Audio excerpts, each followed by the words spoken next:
Alhamdulillah hamdan katsiran tayyiban mubarakan fi kama yuhibbuna rabbuna wa yarda.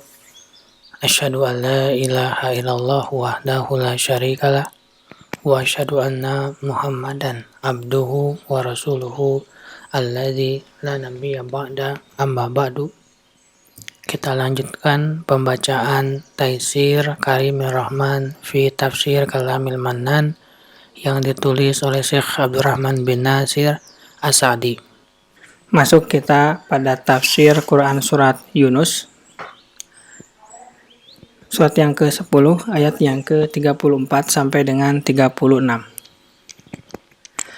Ayat yang ke-34, A'udzubillahi minasyaitonirrajim. Qul hal min syurakaikum may yabda'ul khalqa tsumma yu'iduh. Qulillahu yabda'ul khalqa tsumma yu'iduh fa anna tufakun. Katakanlah, apakah di antara sekutu-sekutumu ada yang dapat memulai penciptaan makhluk, kemudian mengulanginya, menghidupkan kembali? Katakanlah, Allah lah yang memulai penciptaan makhluk, kemudian mengulanginya, menghidupkannya kembali. Maka bagaimana bisa terjadi kamu dipalingkan kepada menyembah yang selain Allah? Tafsir ayat yang ke-34. Allah Ta'ala berfirman, menjelaskan kelemahan Tuhan-Tuhan orang musyrik, dan bahwa ia tidak memiliki sifat-sifat yang membuatnya layak dipertuhankan bersama Allah. Qul hal min syurakaikum may yabda'ul khalqa. Katakanlah, apakah di antara sekutu-sekutumu ada yang dapat memulai penciptaan makhluk, yakni menciptakannya, tsumma yu'iduhu, kemudian mengulanginya, menghidupkannya kembali? Ini adalah pertanyaan dengan makna penetapan dan penafian. Maksudnya, tak satu pun dari mereka yang menciptakan dan mengembalikan makhluk. Ia lebih lemah dan lebih tidak mampu daripada itu. Qulillahu yabda'ul khalqa tsumma yu'iduh. Katakanlah, Allah lah yang memulai penciptaan makhluk, kemudian mengulanginya, menghidupkannya kembali, tanpa sekutu dan tanpa pembantu dalam hal itu. Fa'anna tu'fakun, maka bagaimanakah kamu dipalingkan kepada menyembah yang selain Allah? Yakni kamu dipalingkan dan dibelokkan dari penghambaan kepada zat yang memulai penciptaan dan mengembalikannya kepada yang tidak menciptakan apapun, bahkan ia diciptakan. Ayat yang ke-35. Qul hal min syurakaikum may yahdi ilal haq qulillahu yahdi lil haq afamay yahdi ilal haq yahaq wa ayyuttaba amman la yahiddu illa ayyuhda famalakum kaifa tahkumun. Katakanlah, apakah di antara sekutu-sekutumu ada yang menunjuki kepada kebenaran? Katakanlah, Allah lah yang menunjuki kepada kebenaran. Maka apakah orang-orang yang menunjuki kepada kebenaran itu lebih berhak diikuti? Ataukah orang yang tidak dapat memberi petunjuk kecuali bila diberi petunjuk?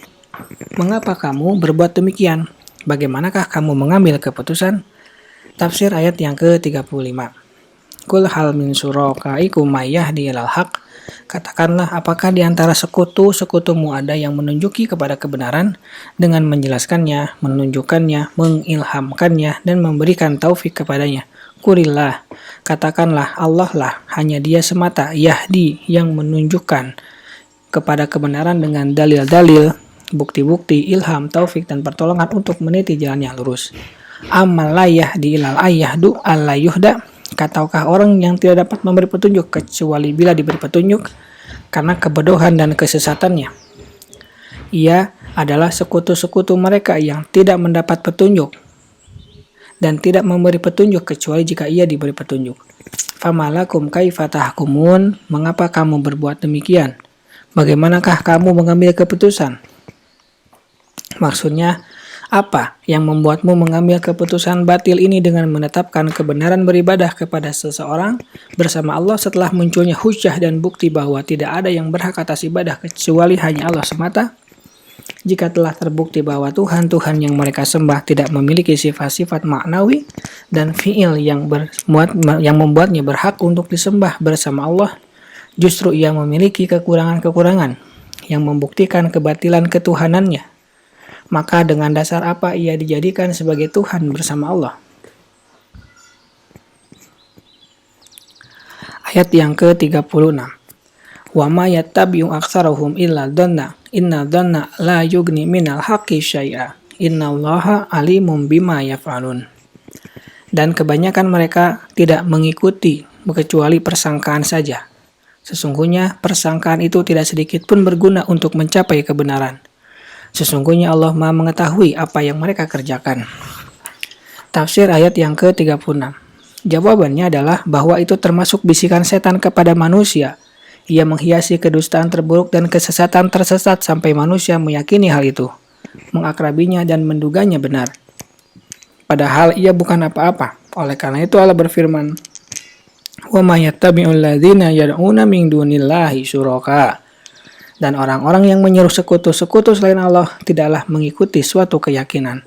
Yunus ayat yang ke-66. Maksudnya, sebenarnya mereka tidak mengikuti sekutu-sekutu bagi Allah. Karena pada dasarnya Allah tidak memiliki sekutu sama sekali baik secara akal maupun nakal. Mereka hanya mengikuti dugaan. Inna dhanna la yughni minal haqqi syai'a. Sesungguhnya persangkaan itu tidak sedikit pun berguna untuk mencapai kebenaran. Mereka menamakannya Rabb dan menyembahnya bersama Allah. In hiya illa asma'u sammaitumuha antum wa aba'ukum ma anzalallahu biha min sultan. Itu tidak lain hanyalah nama-nama yang kamu dan nenek moyangmu membuat-buatnya. Allah tidak menurunkan suatu keterangan pun tentang nama-nama itu. An-Najm ayat yang ke-23. Innallaha alimum bima yaf'alun. Sesungguhnya Allah Maha mengetahui apa yang mereka kerjakan.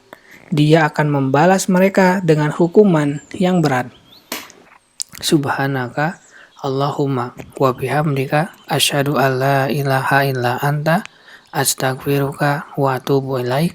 Assalamualaikum warahmatullahi wabarakatuh.